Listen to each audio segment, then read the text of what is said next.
melihat jalanmu saat ku tak mengerti rencanamu, namun tetap ku pegang janjimu,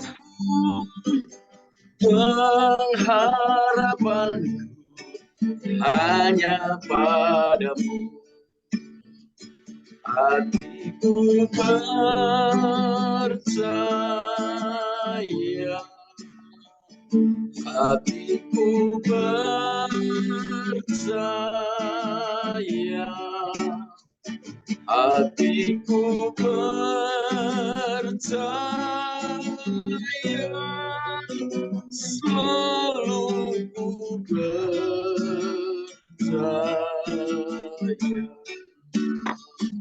Hatiku percaya,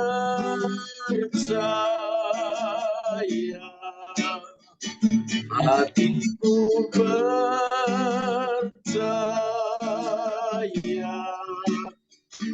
hatiku percaya,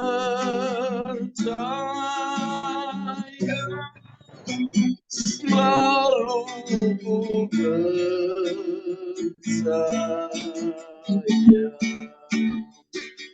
Hatiku percaya,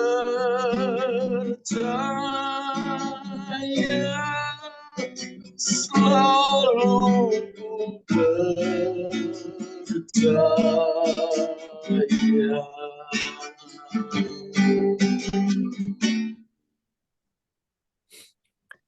Mari kita berdoa, saudara. Syukur, terima kasih Tuhan untuk pagi ini Kau beri kesempatan kami bisa bersama-sama berdoa Tuhan. Itu suatu hal duka yang harum di hadapan-Mu Tuhan. Terima kasih Roh Kudus yang membukakan pikiran dan hati kami sehingga kami tahu apa yang harus kami lakukan Tuhan. Bersyukur Tuhan sekali lagi Tuhan. Teman-teman kami yang enggak bersama dengan kami dimanapun mereka berada, bila damai sejahtera Tuhan, anugerah Tuhan juga turun atas kehidupan mereka. Terima kasih Tuhan. Waktu selanjutnya Kau yang punya Roh Kudus berbicara pada kami. Di dalam nama Yesus kami sudah berdoa. Amin. Shalom, selamat pagi saudara semua. Shalom pagi. Ya, tadi saya ditanya, Pak, ke Malaysia ngapain gitu kan. Saudara, Tuhan punya rencana yang besar, saudara. Saya berdoa sama Tuhan. Agustus, September, Oktober ini ada 3 daerah, saudara, yang saya mesti kunjungi gitu. 1 di sini di Malaysia, 2 di Bali di Indonesia, 3 di Singapura, saudara. Saya tuh nanya sama Tuhan, kenapa Tuhan harus muter ke 3 daerah itu, saudara? Ternyata saya baru terbuka gitu. Saudara tahu Indonesia tempat di mana kita berada. Tahun kemarin, saudara, dari nikel itu negara kita menghasilkan 36 miliar dolar, saudara. 36 miliar dolar. Kemudian setahun sebelumnya, sebelum hilirisasi diadakan, Indonesia itu cuma dapat 1,2, saudara. Tapi ada satu kegundahan dari Pak Presiden kita, saudara. Apa, saudara? Setiap tahun, Indonesia itu kehilangan hampir 12 miliar dolar. Gara-gara cuma orang Indonesia berobat ke luar negeri, saudara. Negara yang dituju kebanyakan Malaysia, 2 Singapura, saudara. Dan Indonesia sedang membuat rumah sakit terbaik adanya di Bali, saudara. Karena apa? Concern dengan tiap tahun buang uang begitu banyak untuk ke luar negeri. Dan itu yang saya sedang doakan, saudara, supaya kepercayaan orang-orang Indonesia atas pengobatan di Indonesia itu menjadi baik, saudara. Dokter-dokter di Indonesia, mereka lebih punya rasa nasionalis yang besar untuk bangsanya. Itu yang perlu didoakan, saudara, supaya apa? Indonesia bukan saja menjadi berkat buat bangsa-bangsa, tapi akan dituju oleh bangsa-bangsa. Di situ ada sesuatu yang lain. Maka itu kita mesti berdoa buat Indonesia, supaya apa? Kedokteran di Indonesia tambah maju, saudara. Dan dimulai dari mana? Masyarakatnya percaya bahwa Indonesia itu luar biasa.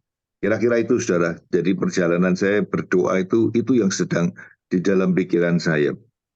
Sekarang saya ingin ajak saudara baca firman Tuhan di Markus pasal 16, saudara, ya, yang ditulis sama Pak Purkopodi itu. Kita lihat Markus 16 ayat pertama. Kemudian datanglah orang-orang Farisi dan Saduki hendak mencobai Yesus. Mereka meminta supaya dia memperlihatkan suatu tanda dari surga kepada mereka. Tetapi jawab Yesus, pada petang hari karena langit merah, kamu berkata hari akan cerah. Pada pagi hari karena langit merah dan redup, kamu berkata hari buruk. Rupa langit kamu tahu membedakannya, tetapi tanda-tanda zaman tidak. Ayat 4, angkatan yang jahat dan tidak setia ini menuntut satu tanda, tetapi kepada mereka tidak akan diberikan tanda selain tanda Nabi Yunus. Lalu Yesus meninggalkan mereka dan pergi. Saudara, saya merenungkan firman ini, saudara. Kenapa kok tanda Yunus? Kenapa kok tidak tanda Abraham atau tanda Musa dan lainnya? Kenapa tanda Yunus, saudara? Karena ada pesan yang luar biasa di kitab Nabi Yunus. Saya ajak saudara baca di kitab Yunus, saudara. Pasal pertama, kitab Yunus pasal pertama. Nanti saudara bisa baca dan pelajari kitab Yunus yang 4 pasal itu. Saya ingin ajak saudara pagi ini baca Yunus pasal pertama, ayat pertama. Datanglah firman Tuhan kepada Yunus bin Amitai demikian. Bangunlah, pergilah ke Niniwe, kota yang besar itu, berserulah terhadap mereka karena kejahatannya telah sampai kepadaku. Tetapi Yunus bersiap untuk melarikan diri ke Tarsis, jauh dari hadapan Tuhan. Dia pergi ke Yafo dan mendapat di sana sebuah kapal yang akan berangkat ke Tarsis. Dia membayar biaya perjalanannya. Ini ayat luar biasa. Kalau setiap kali membaca ayat ini, saya ingat FGB Man, saudara. FGB Man itu, Full Gospel Man itu selalu berangkat dengan biaya sendiri. Dan itu luar biasa, karena dari situ FGB Man bisa bekerja dan diberkati Tuhan, supaya hidupnya bisa membiayai perjalanannya. Ya. Ini ayat Full Gospel banget ini. Dia pergi membayar biaya perjalanannya sendiri. Lalu naik kapal itu untuk berlayar bersama-sama dengan mereka ke Tarsis, jauh dari hadapan Tuhan. Tetapi Tuhan menurunkan angin ribut ke laut, lalu terjadilah badai besar, sehingga kapal itu hampir-hampir terpukul dan hancur. Ini cobaan luar biasa. Jadi waktu Yunus disuruh ke Niniwe, dia malah pergi ke Tarsis menjauh dari Tuhan. Kenapa, saudara? Kalau Anda pelajari di kitab Yunus ini kenapa dipilih oleh Tuhan? Saya kadang-kadang mikir, kenapa tidak yang lain? Kalau Yunus disuruh ke Niniwe nggak mau, Tuhan kan bisa pakai yang lain. Kenapa dia tetap mau Yunus? Karena Yunus punya satu karakter yang luar biasa, saudara. Satu apa? Karakter dia punya hubungan yang dekat dengan Tuhan. Dia ngerti karakter Tuhan, bahwa Tuhan itu tidak akan menghukum Niniwe. Kan dia disuruh ke Niniwe untuk bilang bahwa di dalam 40 hari maka Niniwe akan hancurkan karena kejahatan yang mereka lakukan. Dan Yunus tahu gitu, kalau orang Niniwe bertobat pasti nggak akan terjadi. Dan itu malas bagi dia. Maka itu dia nggak mau ke Niniwe. Dia melihat kejahatannya juga luar biasa. Yunus ini punya kedekatan, hubungan yang dekat sekali dengan Tuhan, dan dia mengerti pikiran Tuhan, apa yang sedang Tuhan pikirkan, apa yang sedang terjadi sekitarnya, dia tahu betul. Ya, nanti dipelajari di kitab Yunus itu, saudara. Maka itu Yunus dipilih oleh Tuhan, karena apa? Hatinya dekat dengan Tuhan. Kedua, kita lihat lagi, ayat ke-5, saudara. Awak kapal menjadi takut, masing-masing berteriak-teriak kepada Allahnya, dan mereka membuang ke dalam laut segala macam muatan. Kapal ini sungguh hampir karam, maka itu nakodanya cepat membuang semua barang-barang supaya bisa meringankan kapal. Tapi yang aneh, saudara, tetapi Yunus telah turun ke dalam ruang kapal yang paling bawah dan berbaring di situ, lalu tidur dengan nyenyak. Bayangin, kapal sudah mau karam, orang-orang sudah pada buang saunya, buang dia punya barang-barang supaya kapal nggak tenggelam. Tetapi Yunus malah lari ke tempat bawah dan bisa tidur, saudara. Bayangin, orang yang dekat dengan Tuhan, di situasi yang gawat sekalipun, bagi dia nggak ada masalah sama sekali, saudara. Dia bisa tenang dan tidur nyenyak, saudara. Ini yang membedakan orang yang hidup berjalan dengan Tuhan dan tidak, saudara. Maka itu Tuhan tadi bilang apa di Matius? Tidak ada tanda yang lain, tanda Yunus. Artinya apa? Di akhir zaman ini, mesti ada orang-orang yang punya hati seperti Yunus ini, saudara. Orang yang hidupnya dekat dengan Tuhan dan tidak takut dengan perubahan-perubahan apa yang sedang terjadi.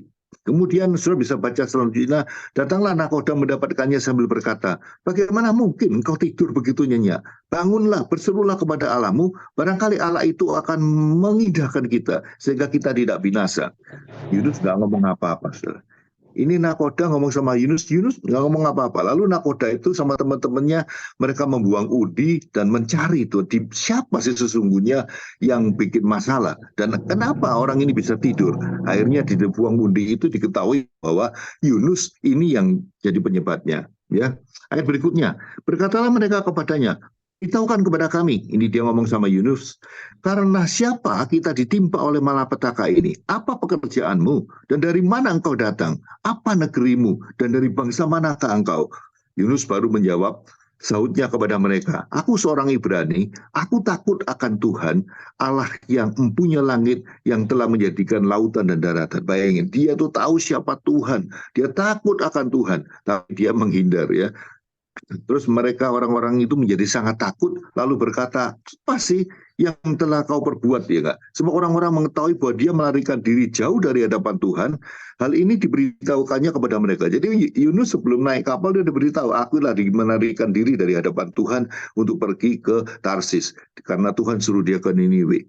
Terus ayat 11, bertanyalah mereka, akan kami apakan engkau, supaya laut menjadi reda dan tidak menyerang kami lagi. Sebab laut semakin bergelora. Ini kata Yunus. Kemudian sautnya kepada mereka, angkatlah aku, campakkanlah aku ke dalam laut, maka laut akan menjadi reda dan tidak menyerang kamu lagi. Sebab aku tahu bahwa ini karena akulah badai besar ini menyerang kami. Ada satu pelajaran yang kita lihat, saudara. Yunus itu benar-benar melayani Tuhan, percaya kepada Tuhannya, itu dengan apa? Nyawanya, saudara. Orang yang sungguh-sungguh benar-benar di hadapan Allah, bahkan nyawa dia pertaruhkan. Dia bilang apa? Buang aku ke laut, maka ini badai akan reda. Saya waktu baca ini, saudara, apakah kita melayani Tuhan, mencintai Tuhan, sampai dengan nyawa kita? Apakah karena perubahan, karena sesuatu, ya gua ikut Tuhan, itu kan take and give. Kalau Tuhan beri dan saya lakukan. Yunus enggak, saudara. Dia mencintai Tuhan, tahu karakter Tuhannya, bahkan nyawa dia berikan untuk Tuhan. Lalu orang-orang itu takut dan dia bilang, Tuhan jangan tanggungkan nyawa Yunus kepada kami. Pada saat Yunus dibuang ke laut, benar-benar laut itu reda. Saudara. Ada pelajaran di pasal 1 yang kita pelajari. Apa, saudara? Orang Yunus ini mengenal Tuhan dengan benar, ngerti pikiran Tuhan, Tuhan yang dengarkan. Kedua apa? Dia melakukannya dengan nyawanya, saudara. Maka itu di akhir zaman ini, saudara, Tuhan cuma mencari orang-orang itu, orang-orang yang dekat dengan dia, mengerti dengan Tuhan, kemudian apa? Nyawanya jadi taruhannya. Saya renungkan, saudara, saya merenungkan diri saya sendiri, apakah saya berjalan sudah mengikuti Tuhan dengan sungguh-sungguh. Pelajaran ini yang saya pelajari, saudara. Kita harus mengerti pikiran Tuhan. Seperti yang tadi saya katakan di awal, bahwa saya akan berdoa untuk Indonesia, saudara, supaya dokter-dokter diberkati Tuhan, diberikan ilmu yang baik, orang-orang dokter-dokter terbaik lahir di Indonesia. Juga orang-orang Indonesia, saudara, kita halau roh-roh yang membuat mereka itu tidak percaya dengan dokter di Indonesia. Kita lepaskan dari segala macam yang bermasalah di Indonesia. Dan hari kemarin minggu lalu Presiden kita sudah mencanangkan tentang mereformasi ID di Indonesia. Dan saya percaya ini sedang terjadi. Tuhan akan menunjukkan sesuatu di bangsa ini. Saya ajak saudara yang setiap pagi berdoa, setiap Jumat pagi berdoa. Berdoa itu ini, saudara, supaya Tuhan ubahkan semuanya. Indonesia bukan saja menjadi target dari dokter-dokter dari kedokteran yang di luar negeri, tapi Indonesia akan berubah menjadi berkat dan Tuhan sedang mencurahkan itu semuanya. Itu saja yang bisa saya sampaikan pagi ini. Kiranya bisa memberkati saudara semua. Tuhan Yesus memberkati. Terima Kembalikan kasih ke Pak Murtopo. Terima kasih Pak Tan Sri buat sharing firman Tuhannya pagi hari ini yang kita sangat diberkati. Dan selanjutnya kita akan mendengarkan motivational speech yang akan dibawakan oleh Bro Timotius Teguh Cahyadi.